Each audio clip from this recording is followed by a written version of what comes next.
Hi guys, and welcome back to another video. Today I'm working on this character design, and I'm going to be talking a little bit about one of the methods that I use when it is time to design a character. And this piece will actually be available as a sticker, so if you'd like to own a sticker of her, I do have a link down in the description that'll take you over to my art shop. And these are vinyl stickers, by the way, so they're nice and good quality. But yes, there's a link that'll take you right over to my art shop where you can check her out and lots of all the other goodies over there. But let's go ahead and talk a little bit about the topic at hand. So I have been trying to catalog lately what things make drawing enjoyable and what things make them not enjoyable. So I have noticed a trend lately for myself where I have been feeling more frustrated and stressed with certain steps in drawing or quite a few of the pieces themselves, and I'm trying to figure out what that is because I want to get back to a point where it feels exciting to sit down and draw and to sketch.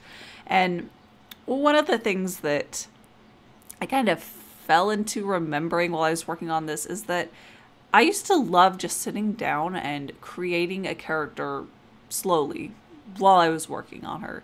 So when I was in high school, I would take a really long time to draw them out because, well, one thing, my skills weren't where they are now, so I would spend a lot more time redrawing things and looking up reference, and because of that, it allowed me to think about the character a lot more, and I'd also get the base of the figure down, and then I'd start working on clothing on top of that. And as I was doing each step, I would be thinking more and more about who this character is going to be, what details were going to make it special, and what things could I do to tie different things together. So rather than starting off with a concept, a character, and an idea, and then drawing from there, I kind of put it in reverse. I started drawing and then the idea would develop as I'm working on it.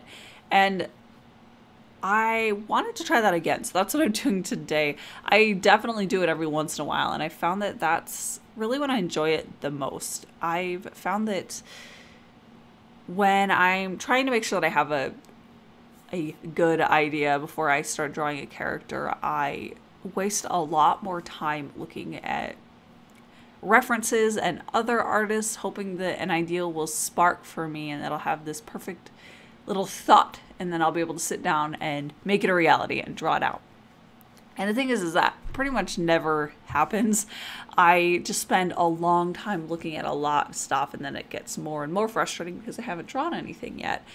And that's really where this kind of a technique comes into play. Now, when it's a piece for a specific purpose, or a character needs to be a certain character for whatever the purpose is, that's something where I need to be able to know what they're going to be before I start drawing. And that's kind of a different matter. But for this, when it comes to just raw sketching and working out ideas, I found that this method works so much better for me. I get so much more done, and I feel a lot more at peace when I'm working on it.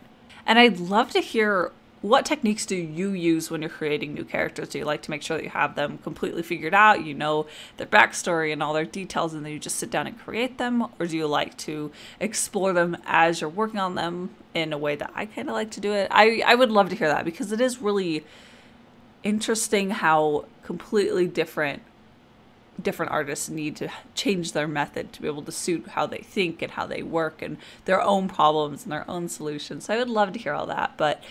But for this method, there are definitely cons. The biggest one is that because I don't have an idea from the very beginning, it means that I can either be redrawing things quite a bit, or things aren't as suited for that design as it could be. So that's something that I don't mind too much, because I don't really mind redrawing things to make them suit the design better. I actually find it really fun and exciting to be able to find these little ties of, oh, well, if I redraw her shoes, I can do it in this kind of design and it would fit this theme or whatever that is. So I actually like that. I like looking and searching for things that I can update and adapt, but it is a problem sometimes. And one of the biggest things is that because I start off with the character first and their pose, and then I start building details on top of that. Sometimes I have an idea that I really like, but the entirety of the pose doesn't quite suit necessarily the personality or the feeling or the theme that I want to go with. So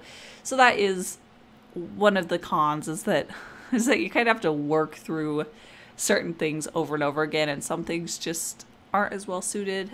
But where there are those cons, there are definitely pros. And the biggest pro for me is that I actually start drawing.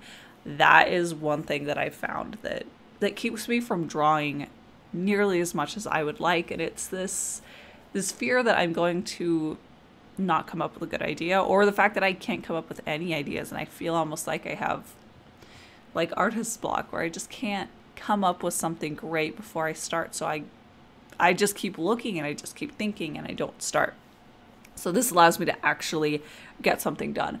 But yes, the method is usually, like I mentioned, I start with the character and then I move on to building up the clothing. And this is the part where I'm really starting to think about a spark or a cornerstone to the character. What's that thing that can make her or him unique? What can I design this character around? And for this one, as I was working on her, I ended up going with a parasol idea, and I decided to go with one that looked more like a lily pad, or at least sort of like a lily pad. It is definitely not anatomically correct to one of those, but that was what it was inspired by. And once I added that became the corner piece to her as a character. I love the look of it, I love the feel of it, and I love that it felt like summer, and it started to lead me down these other emotional directions that I could go with her and ways to display her. So that was where I started tailoring other choices to fit that. I changed her main clothing to look a little bit more like a swimsuit, and really where the biggest element ends up showing up for this theme is also in the coloring itself. But also I did try to make sure that her hair had a certain texture to it that looked like it could almost be not stringing wet, but like heavy with water, if that makes sense. That was something that I was going for a little bit with her. And for this character, I actually ended up going with a lot more subtle, small details that hinted at more of a watery theme. There was her shorts where it split. I tried to replicate almost a little bit of a leaf type look. That's why ultimately it ends up being green. I wanted it to feel like a leaf. I had that, and her tattoo is something that's a little bit more like a water plant inspired. And then it came time to actually working on the color, and the color is so important to a character. It changes how we read them, what mood we have for them, what type of personality we give them. So from the very beginning to the end, we're still designing the character and still figuring them out when it comes to color. And I love that. I love how much it can change how a piece looks and how a character looks. But for this one, I ended up really split on which direction to actually go. But the first color palette that I ended up going with for quite a while was mostly warm colors. So I was much more drawing from the leaf and having it very plant-like. She had green and yellow for her clothing. And I was working on that, and I loved the sunniness of it and the glow that it had. But then I also decided that I wanted to try a method where I was going to bring in some more watercolors so that could be represented a little bit more.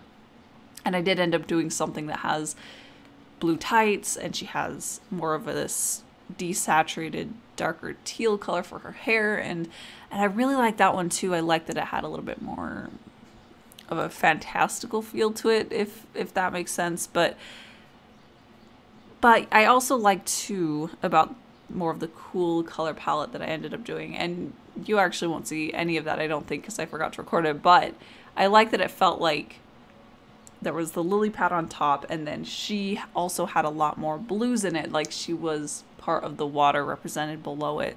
And I actually could not decide between the warm one and the cool one in the end, so I'm actually going to sell both versions of the stickers. I'll have a warm and a cool sticker version, and I'll show you what they both look like at the very end so you can see which one and let me know which one you think is most successful. But yeah, sometimes I have a hard time moving on from a certain color palette when I really like multiple ones. It's really hard to push one aside.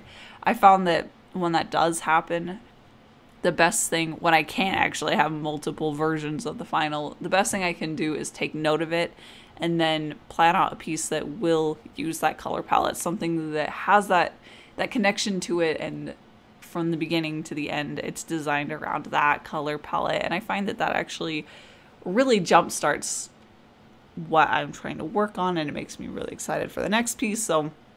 So if you're ever in a spot like that, that's a great way to do it, is to turn it into a new piece as well. And that is it for today. As you can see from the piece next to me, between doing the voiceover and now, I did make a final decision that I prefer the color palette that has some of the blues in it to mimic the water. So that's the one that I'll have available. I will have, again, a link down in the description that'll take you over to my art shop where you can purchase this sticker. And I will be back on Saturday with another video. So thank you guys so much for watching, and I'll see you next time.